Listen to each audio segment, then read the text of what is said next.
Hello students, we are continuing the chapter of Geography, Lifelines of Indian Economy, and in this chapter we have discussed before the roadways, railways and pipelines, and we have already discussed about their advantages and disadvantages, and today we will start the waterways.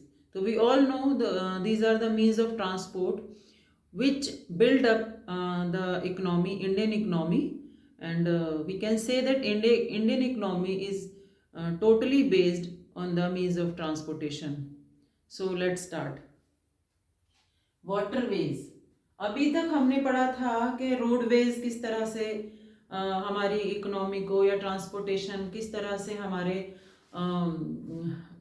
Indian economy के लिए life line का काम करता है। ठीक है, फिर roadways, फिर पाइपलाइंस में अभी हम पढ़ रहे हैं वाटरवेज, यानी कि जो पानी के रास्ते जो ट्रांसपोर्टेशन होती है, जो एक्सपोर्ट इंपोर्ट होता है, तो वो कितना हमारे लिए, हमारे इंडियन इकोनॉमी के लिए कारगर है।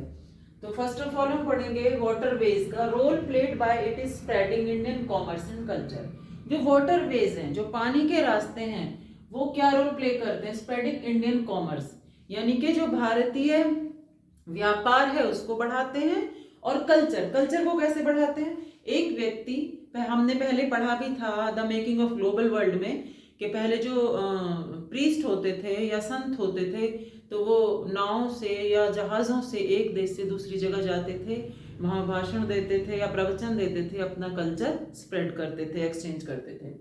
तो यहाँ पर ये सी रूट के द्वारा क्या होता है? हमारा कॉमर्स यानी कि व्यापार भी दूसरी जगह फैलता है, कल्चर भी, कल्चर को भी बढ़ावा मिलता है। फिर चीपेस्ट मीन्स ऑफ ट्रांसपोर्ट, जो वाटरवेज है वो सबसे सस्ता ट्रांसपोर्ट का साधन है, फुल एफिशिएंट, पर्याप्त है, उसमें ऐसा नहीं है कि वो पूर्ति नहीं कर पा रहा है, यानी कि कितना भी बिजनेस हो, कितने भी पैसेंजर्स हों, वो पूरी तरह अपने में एफिशिएंट है। और एनवायरमेंटल फ्रेंडली, और किसी भी तरह एनवायरमेंट को पोल्यूटेड नहीं करता। ठीक है, तो हमने पढ़े वाटरवेज के फायदे।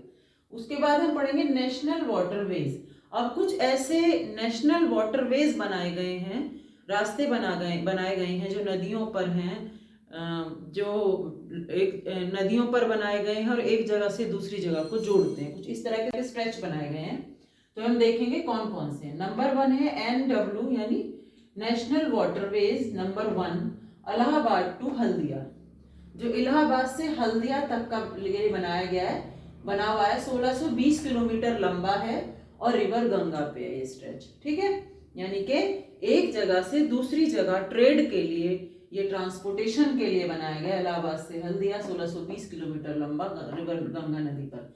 सेकंड है national waterways number 2 Sadiya to Dhubri.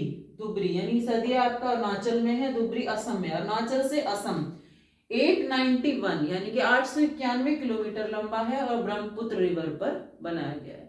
यानी कि वाटरवेज की बात हो रही है ना, तो पानी के रास्ते एक जगह से दूसरी जगह जोड़ने के लिए, ट्रेड के लिए बनाए गए हैं। थर्ड है वेस्ट कोस्ट कैनाल, केरला में है, ये 205 मीटर लंबी है, कोटापुरम से कोलम तक है। ठीक है, डेवलप्ड कनेक्ट, यानी कि केरला में है, कोटापुरम से कोलम को कनेक्ट करने के लिए ये बनाई गई है। नंबर 4 है stretch of Godavari and Krishna, यानी कि अरुणाचल प्रदेश में गोदावरी है और कृष्णा तमिलनाडु में है, तो गोदावरी से कृष्णा तक का 1078 किलोमीटर लंबा ये स्ट्रेच है, और ये भी किस लिए है? ये ट्रेड के पर्पज से बनाया गया है। उसके बाद नेशनल वाटरवे 5 है stretch of river Brahmani Mahanadi delta, यानी कि ये ब्रह्मणी और महानदी डेल्टा पर बनाया गया है, 588 किलोमीटर लंबा है, रिवर महानदी और ब्रह्मणी के डेल्टा पर। ठीक है, अब आ जाते हैं मेजर सी पोर्ट्स। ये तो थे हमारे नेशनल वाटरवेज कि कौन कौन से नेशनल वाटरवेज हैं, कौन कौन से राष्ट्रीय पानी के रास्ते हैं। अब आ जाते हैं मेजर सी पोर्ट, कौन कौन से बड़े सी पोर्ट हैं। On the coast line of 7.516.6 kilometre, coast line कहते हैं समुद्र तट, समुद्र तट की 7.516.6 किलोमीटर वी हैव, लंबी लेन पे वी हैव 12 मेजर, 12 बड़े, एंड 187 नॉटिफाइड नॉन मेजर, 187 छोटे पोर्ट हैं जो हैंडल करते हैं 95% ऑफ फॉरेन ट्रेड, यानी कि इस कोस्ट लाइंस पर 12 बड़े हैं और 187 छोटे पोर्ट हैं जहां से लगभग 95% फॉरेन ट्रेड होता है, विदेशी इंपोर्ट एक्सपोर्ट होता है। क्यों होता है?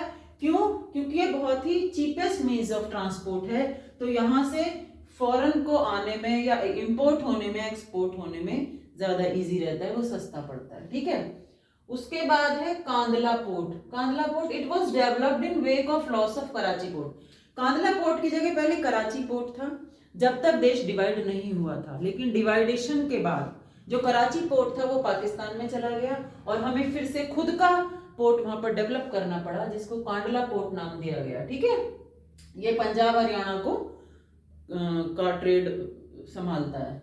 उसके बाद आ जाते हैं tidal port, handles trade off granary and industry.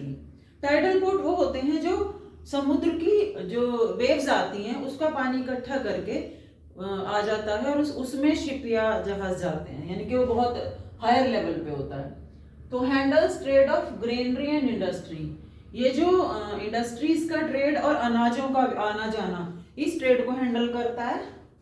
In north India में there is more, north India में क्योंकि ज्यादा फूड प्रोडक्शन है, इंडस्ट्रियलाइजेशन ज्यादा है, तो फूड प्रोडक्शन का और इंडस्ट्रियलाइजेशन का जो ट्रेड है, जो इंपोर्ट एक्सपोर्ट है, जो आवागमन है, ये इसको हैंडल करता है टाइडल पोर्ट। मुंबई पोर्ट जो है बिगेस्ट पोर्ट माना जाता है क्योंकि बहुत अच्छी फैसिलिटी यहाँ पर है, नेचुरल पोर्ट है ये, तो इसको क्योंकि बहुत ज्यादा बड़ा है तो यहाँ पर रश भी बहुत ज्यादा हो जाता है, तो उसको हैंडल करने के लिए जवाहरलाल नेहरू पोर्ट बनाया गया, यानी कि टू डीकंजेस्ट मुंबई पोर्ट को डीकंजेस्ट करने के लिए, यानी कि वहां की भीड़ को कम करने के लिए ये जवाहरलाल नेहरू पोर्ट बनाया गया। ठीक है, उसके बाद बात करते हैं Mormugao port and New Mangalore port. ये मरमंगाओ जो गोवा में है और न्यू मैंगलोर कर्नाटका में पोर्ट है। ये दोनों ही port major iron ore exporting port है, यहाँ से सबसे ज्यादा आयरन ओर का एक्सपोर्ट होता है। ठीक है, उसके बाद कोच्चि पोर्ट है। Kochi port extreme south western port है, यानी कि साउथ पॉइंट पे सबसे लास्ट जो पोर्ट है वो कोच्चि पोर्ट है, जिसको क्वीन ऑफ अरेबियन सी भी कहते हैं।